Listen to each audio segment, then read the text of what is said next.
Hello everyone. I'm going to do a very chill video for all of you today. I know it's been a while since I put out some action-packed stuff like the Feral PvP videos, but those things will be coming in the near future. I'm just in the process of gearing up my character is all. It's no fun to watch people PvP in a bunch of dungeon gear really, so that's when I came up with the idea to make something like this. In the Cataclysm review I made, I talked a bit about the Warcraft story and how it was the primary reason that I picked up and continue to play World of Warcraft. I received a lot of questions regarding said story, and I've been doing a fair amount of thinking about it. I decided I would tell the story as I have understood and experienced it. I've read a few of the books, and although I didn't play Warcraft 1 and 2, I feel I understand the majority of it pretty well. It's important to note that Warcraft has been around for nearly 17 years. The first RTS game came out in 1994, so trying to understand the story by playing WoW can be really difficult unless you have some kind of a background. I thoroughly played and enjoyed Warcraft 3, and have followed all the story that Blizzard has tried to integrate into WoW. I certainly don't claim to be an expert in the matter. I actually find it rather comical when somebody claims to be an expert in Warcraft lore because, well, that's just really lame. It's not real history. You can't get a degree in it, or anything like that, and the only people that can tell the official story work for Blizzard, who ultimately, I'm sorry to say, make it up as they go along. I personally don't respect the game developers for the manner in which they've told the story in WoW, nor do I find any of it as interesting as the rest of it. But Blizzard has hired some world-class writers such as Richard Knaak to write books based on the information they have provided to him. That's the good stuff. I'm not going to be summarizing any of that though. What I'm going to do is tell the story in chronological order based on my own memory and perspective. I'll tell it to the best of my knowledge and in my own style. I'll also take the liberty of filling in some of those current gaps to help it flow more smoothly, which will ultimately lead to me adding my own opinions as I tell it. So you can argue with me all you want, but I wouldn't recommend it because I'll probably just laugh to myself and not respond to you. Not to be rude, but because such things are really futile. I do, however, love this story, so I'll do my very best to make it as interesting as I can. I myself love to write, and so the things I may fabricate will be done in an artistic manner. Before I begin, I'm aware that the guys over at OMFG Kata have done a similar thing that they call lore for noobs. I'm not calling you a noob, and I'm not claiming to be a pro, so for those of you that will think I'm ripping them off, just keep that in mind. I'm not trying to educate anyone. I just thought it'd be fun to make something like this, and I'm really going to enjoy it. So let's get started. I'm going to start from the very beginning, in which there have been no games to go over this story, so most of this is in books.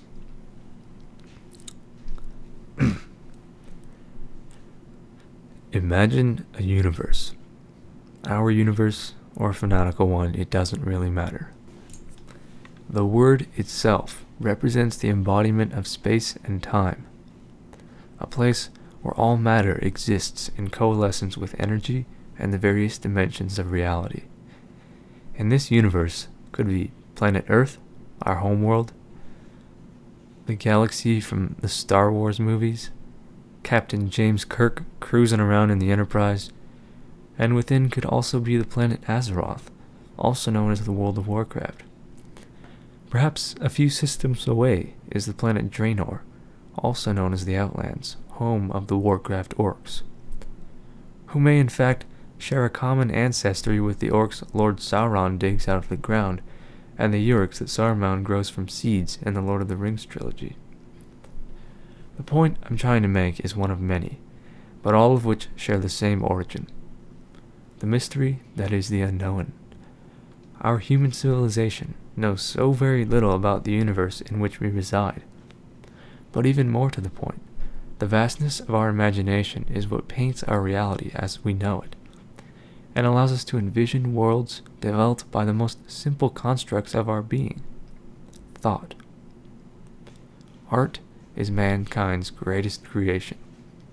Most recognize art as the various creations that relate to our five senses. It can be visual, audible, tactile, flavorful, or it can even embrace sensations beyond such constraints. However, the type of art that, in my opinion, yields the greatest effect on one's experience is strictly of the mind. The nature of imagination is such that an alternate reality manifests itself within the mind of a subject and allows them to feel things that are, to their understanding, alien. Think about it. The best movies are not ones with extraordinary visual effects or music scores. They're ones that have the greatest storyline. They make you imagine things that are emotionally pleasing to you. The art of writing is timeless, because your mind is not bound by time. So for those of you that may discriminate against the Warcraft story because it originated from video games, or because the majority of the population that appreciates the story is nerds, take that logic into your consideration. It's a story, and a good one at that, so it deserves respect no matter the context. By now you've probably realized I wasn't kidding when I said I'll tell this story in my own style. I feel it's important that people understand how I feel before going into it. I'm a pretty philosophical dude, and I give everything a fair chance. So with that said, let's dig into the Warcraft story, shall we? In this universe I mentioned earlier, there was chaos. Chaos describes an existence without order, without organization or law. It does, however, allow for an existence in which all things are equal. A group of celestial beings sought to rectify the universe, and from the chaos forge order and liberty through their self-righteous eyes. In their efforts, whether or not intended, they were in fact creating a hierarchy in which they proclaim themselves the overseers of the universe, who maintain order by extinguishing those that would have chaos. This organization is known as the Pantheon. It is a council, or otherwise an order, of supremely powerful beings, the Titans. To any mortal, the Titans would be considered gods, very much like many gods in ancient Greek mythology. In fact, their parallels are undeniable, especially given that they share the same terminology for their organization, being Pantheon. In Warcraft, the origin of the Titans is unknown, and no mortal alive on Azeroth has ever seen one in physical form. To individuals like our Warcraft characters, they would be immense in size, have seemingly limitless power, and would likely be so very advanced in terms of their understanding of spirituality and the universe that the relationship would be comparable to a human being's superiority to a housefly. Whether or not the Titans have any form of attachment to mortality is unknown. They're said to be an actual race. However, there is no evidence that this is true because only 7 have been revealed to us. The question remains if they can actually be destroyed, but evidence points to the Titans being so omnipotent that they might as well be a part of the universe itself. Their powers are so great that they can materialize worlds from matter and create life to inhabit them. Although they are so powerful, they do, however, have very noticeable personality flaws that they share with mortals. They suffer and experience emotions the way we do. Greed, love, hate, anger, spite, and vengeance, just to name a few. So they are most certainly not perfect. The Pantheon is said to have a leader, his name aman'thul, the High Father. He is the most powerful among them. His age is unknown, as are his capabilities. We can, however, deduce that he oversees the Pantheon, which is responsible for the creation of many worlds, so we can safely assume that his powers are virtually limitless. In terms of hierarchy, his relationships with the other Titans, and his progenitor characteristics are very similar to those of Zeus in Greek mythology. In the beginning, Aman'thul's most trusted companion was also his brother, Sargeras. Sargeras was the greatest warrior among the Titans. He was their stalwart protector, the general of their armies, and also, quite possibly, the mightiest combatant of them all.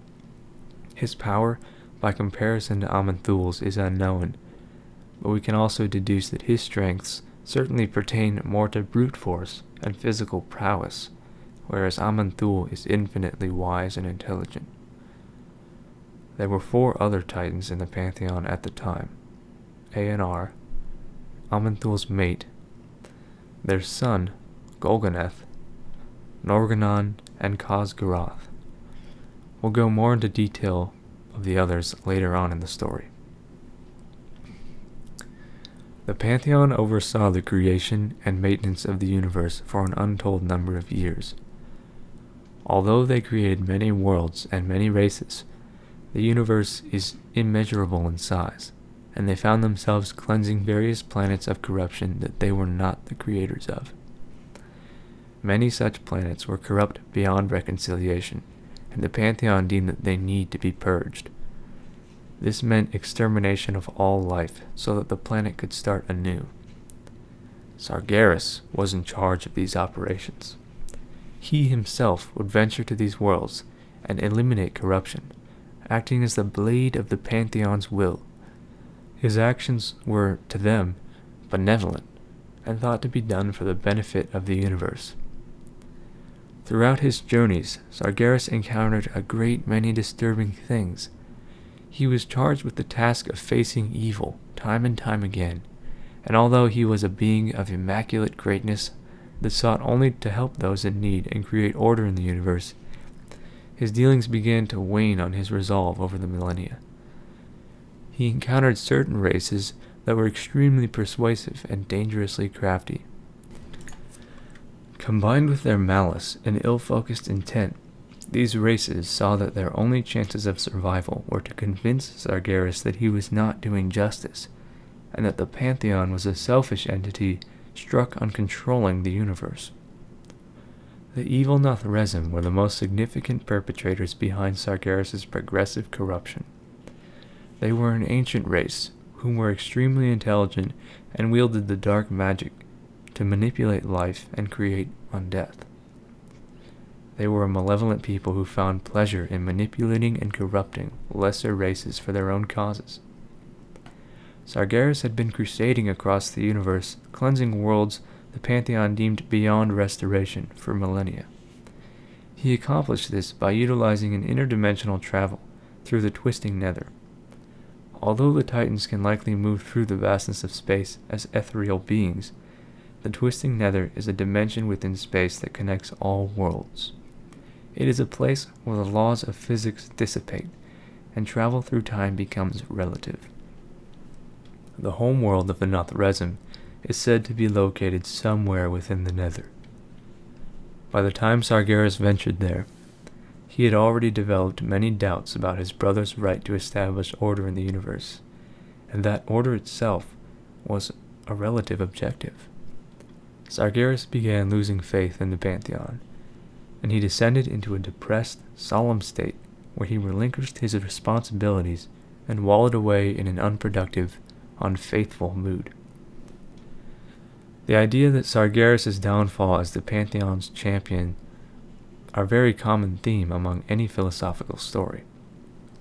The logic is based on the notion that the pursuit of order and justice is not only futile, but it is wrongdoing. It is left to the audience to decide which belief is more beneficiary to civilization. In one hand, we recognize an existence which would be government's utopia, where all beings are equal and must obey a set of laws instilled by a collective power, such as a democratic republic, to create order. For without rules, civilization would descend into chaos, which is the existence in the other hand. In chaos, anarchy reigns supreme. The actions of an individual may yield sentimental value, but they are all ultimately inconsequential, for within chaos, all things are fair. We are all equally meaningless.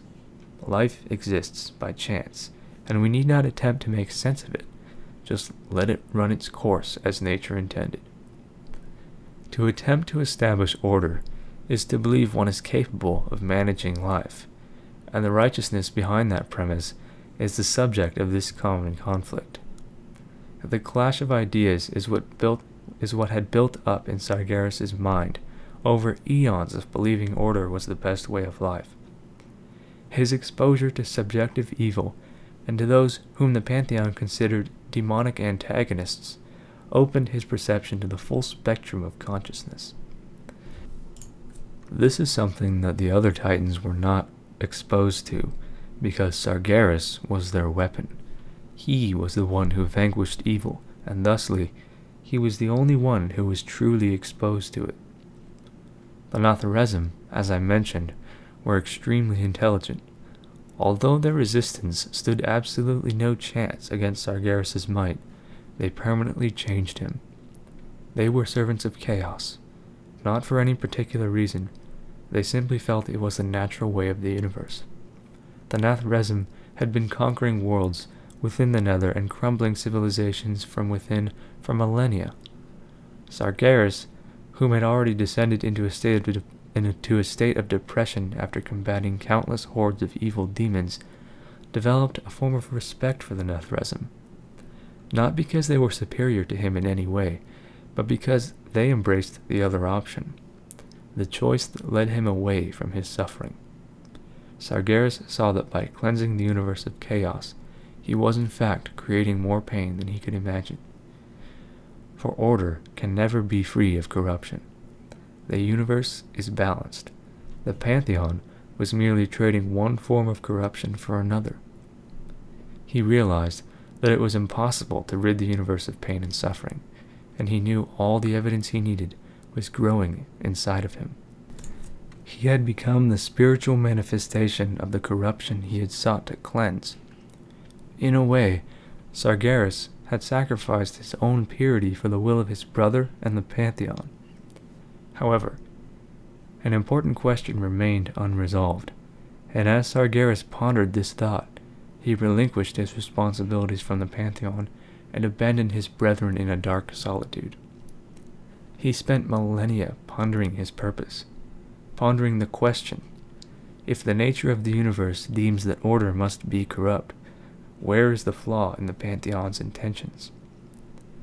He concluded that no one had the right to decide who and what was evil, and that by cleansing countless worlds of evil, he was simply exchanging one form of control to another. Control now in the hands of the Pantheon. Control that was misplaced, misguided, and most of all, that control created a universe without equality, without chaos. Sargeras had determined that chaos was nature's will, and he would launch a new crusade to bring about the ultimate state of chaos in the universe, a burning crusade. Sargeras' resignation from the Pantheon devastated his brother and the other Titans. However, their resolve was not shaken, and they found a replacement for Sargeras. His name is Agrimar. He was formerly Sargeras' lieutenant, whom is also a Titan. During Sargeras' time as the Pantheon's general, he wielded the mightiest weapon in the universe, a blade known as Gorshalak, which served only the light. When Sargeras had committed to the pursuit of chaos and embraced the powers of shadow, the blade refused to be his servant, and thus it broke in two. Sargeras then abandoned the weapon. Agrimar later recovered the hilt, which was still attached to a portion of the blade. He now wields it as his own. The completion of the blade is yet to ever be addressed, and with these series of events, Sargeras formally became the Pantheon's greatest enemy, for he now sought to undo everything he had since accomplished. Neither the Pantheon nor Sargeras would falter in their quests. Sargeras knew that he alone would not stand a chance against his brethren should they pursue him and he be forced to face them. So he began to form a new army, one he would later name the Burning Legion. The Pantheon, on the other hand, continued their quest to rid the universe of corruption after Sargeras had left.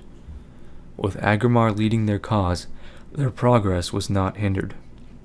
Eventually, the Titans came across a planet similar to that of Earth. To them, the planet was extremely unique. What makes it so unique is not known at this point in time, but there is no questioning its significance. The name of this planet is Azeroth. When the Titans discovered it, it had been tainted. It may have once contained life, but it no longer did. They cleansed it, invigorated its core, and rebirthed its environment so that it would flourish with benevolent life forces. They then departed with the objective of overseeing the planet in great detail to ensure that it reached its full potential. An untold amount of time afterward, calamity would befall Azeroth, and forces that would rival the might of the Pantheon would venture there, unannounced and with unknown intentions. Forces that would bring the planet to chaos. Beings of an unknown origin traveled to Azeroth through the twisting nether. They too recognized the planet as a world of great significance, and sought to reforge it as they saw fit. These beings were unimaginably powerful, like the Titans. They are described as being necrophilic, which implies they are light-consuming symbiotes. This means that they need to feed on light to survive. However, the type of light they need to feed on is clearly not of photons or otherwise the radiant emission from stars. Rather, a light that has indescribable characteristics, but is clearly more spiritual than physical. Their pursuit of the planet Azeroth implies that the world itself is enriched with this unknown energy source, which would also explain the Pantheon's interest as well. When these necrophotic symbiotes infested the planet, they began literally tearing it asunder, undoing the distinctions between the physical plane and the plane of elements, in which the violent forces of nature existed. These elemental planes represent the basic formula for all life: fire, water, air, and earth. The elements, though forces within their own, have somehow manifested into their own supreme entities, which, although do not represent the entirety of their being, are otherwise the embodiment or will of the element itself. These manifestations are referred to as the elemental lords. They are extremely powerful beings that represent the very elements of Azeroth. They are as much a part of the planet as the atoms that comprise the crust. Although the elemental lords and the symbiotes had never met before, they quickly developed a relationship. The symbiotes were superior to the elements. They were gods of manipulation and deception. They are capable of utterly dominating the minds of any being, including the elemental lords. It wasn't long before the gods telepathically conquered the minds of the elemental lords and integrated them into their cause. The gods persuaded the elements to become pawns of their chaos, and used them to unleash their power on the planet for reasons unknown. My personal speculation is that by causing more damage and chaos to the planet, the gods become stronger. As they are symbiotic, they feed off of foreign energies. Perhaps by destroying the planet, the gods are able to absorb its energy as it crumbles, and become much stronger. If this were the case, they were no better servants to accomplish this task than the elemental lords of Azeroth. They were Ragnaros, lord of fire; Neptulon, lord of water; Alakir, lord of air; and Therazane, lord of earth. It wasn't long after the necrophotic gods began ravaging Azeroth through the elemental lords that the Pantheon discovered the state of their cherished planet. They learned of the infestation and knew of its threat, and so the greatest war Azeroth would ever witness began. It was beyond Agrimar and the army to cleanse Azeroth alone. it would seem the destruction of the entire planet was the best option to completely purge its corruption. But seeing as how the symbiotic gods had traveled there in the first place, this action would most likely not vanquish them. The Pantheon also did not want to destroy the planet because of its inherent significance, which is yet to be revealed. The entirety of the Pantheon intervened. A battle of titanic proportions ensued.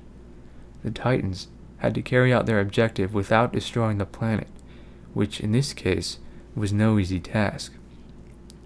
The Elemental Lords would be the lieutenants of the invaders' army.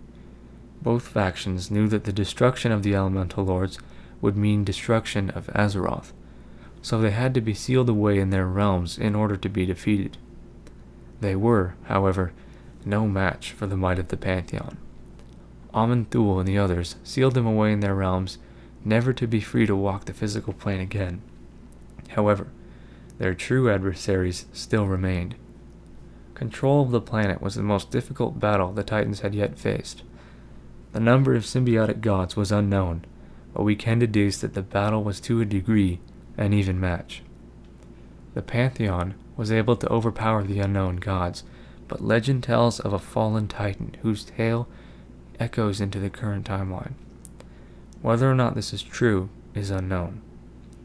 Although they were the victors, the Titans soon learned that the symbiotes had infested themselves so deeply in the planet that they too were bound to its life force. In order for the Titans to destroy them, they would have to destroy Azeroth in the process, and so they decided that the planet was too important, and opted to eternally imprison the symbiotes deep within the planet's surface for all of eternity, never to be released again. As the Pantheon decided its next course of action, they conjured prisons spread throughout the world where the monstrosities would reside.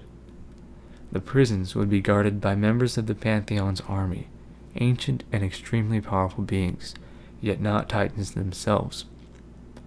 The Guardians would protect the prisons for eternity and ensure that nothing would ever release the prisoners, or disaster would once again befall Azeroth.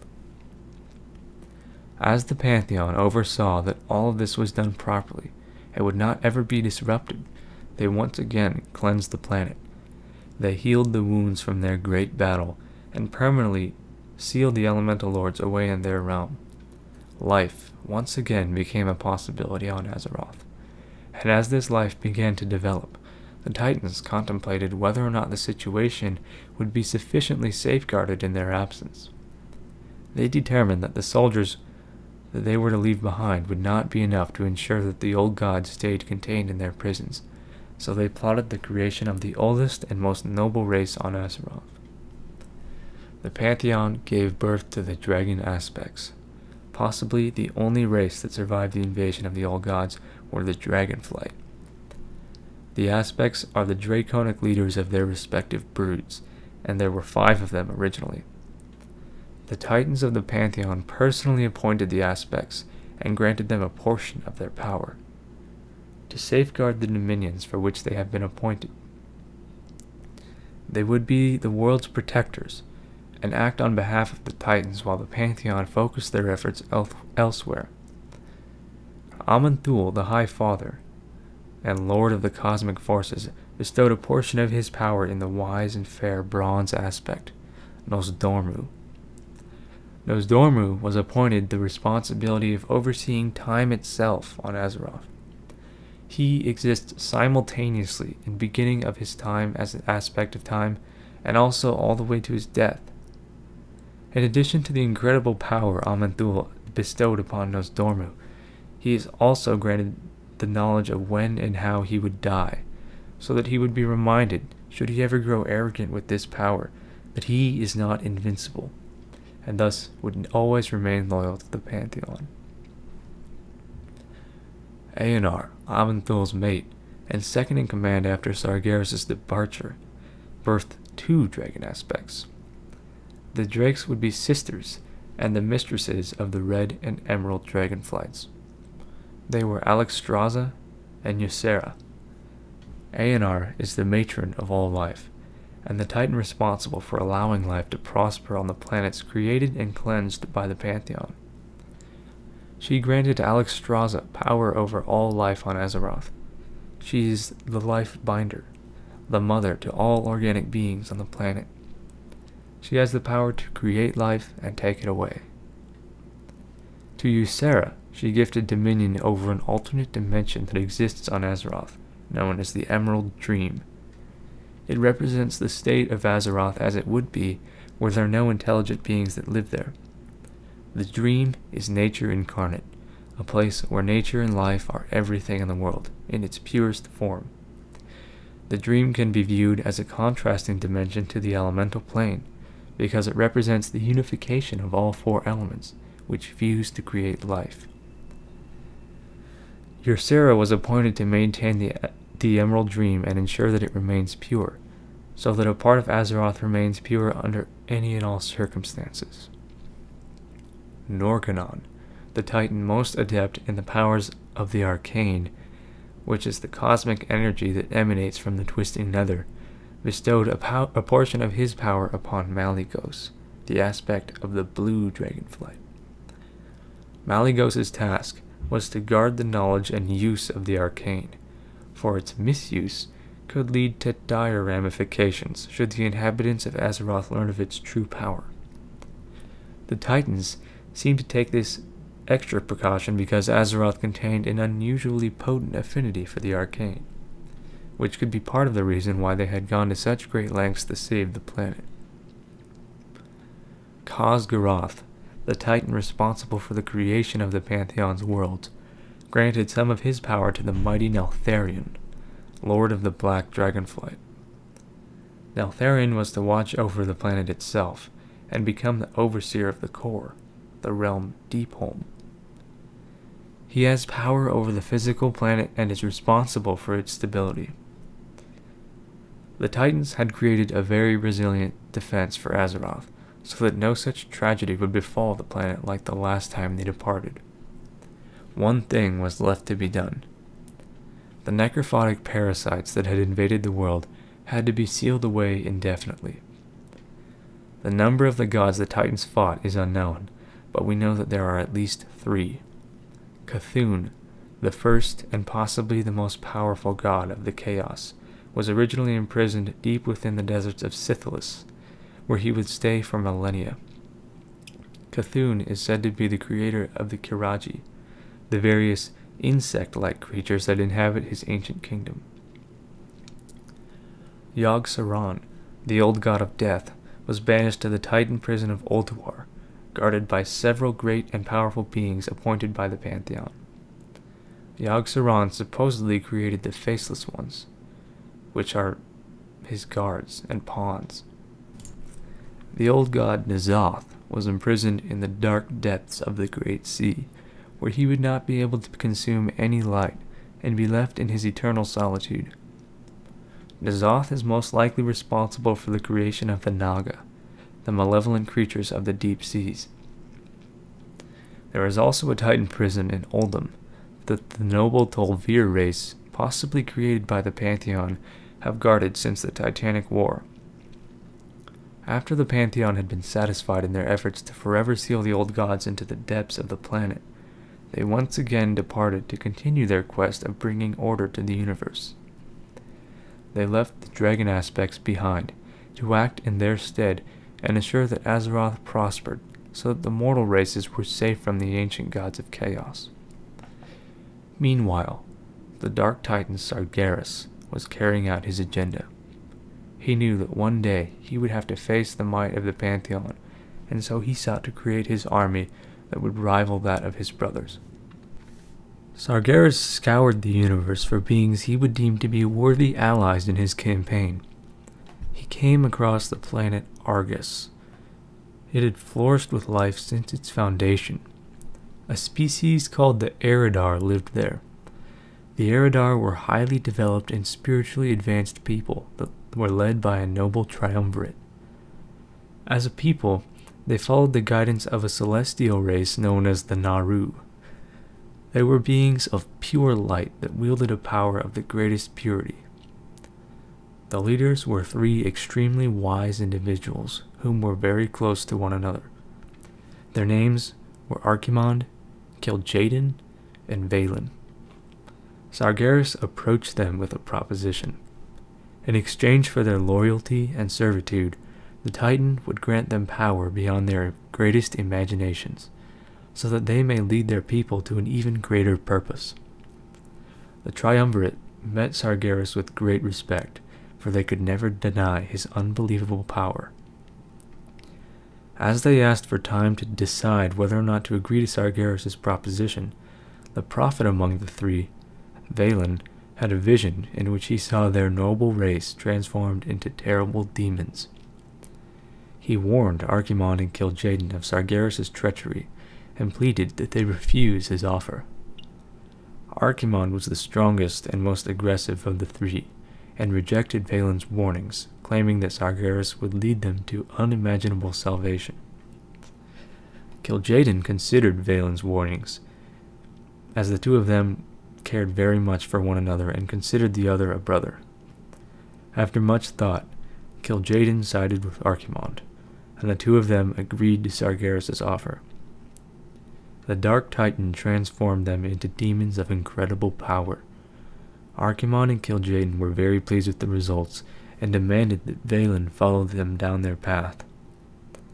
Valen refused, and with the help of the Naru, was able to escape Argus with a small group of followers.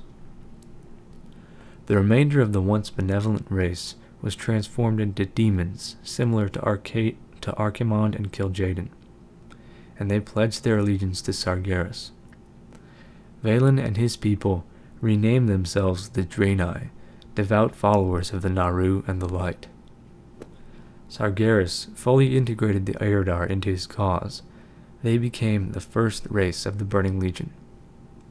He appointed Kil'jaeden to be his chief advisor and second in command, whom would be responsible for recruiting more powerful allies into the might of the Burning Legion.